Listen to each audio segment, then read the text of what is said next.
চলো আমি সুজাতা চলে এসেছি নতুন আরেকটি ভিডিও নিয়ে। আজকে আমি তোমাদের সঙ্গে শেয়ার করব খুবই সুন্দর একটা ভিডিও। কারণ আজকে আমি চলে গেছি আমার বাপের বাড়িতে। কারণ দাদার বাড়িতে একটা অনুষ্ঠান ছিল। তো সেখানে গিয়ে ভীষণ মজা করেছি। তো তোমরা দেখতেই পাচ্ছ যে আমি এখন একটা গানের মতো আছি। তো এই গানটা এত ভালো, অনেক বছর পর এই গানটা আমি শুনছি, যা হচ্ছে কীর্তন গান যার নাম।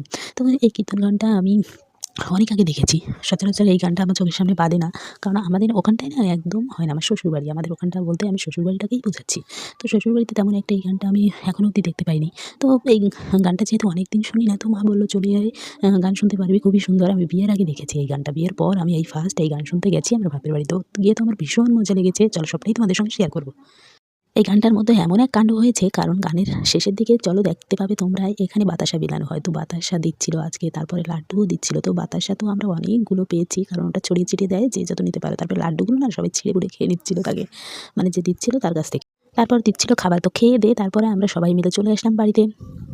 তো এখনকার মতো টাটা, বাই বাই।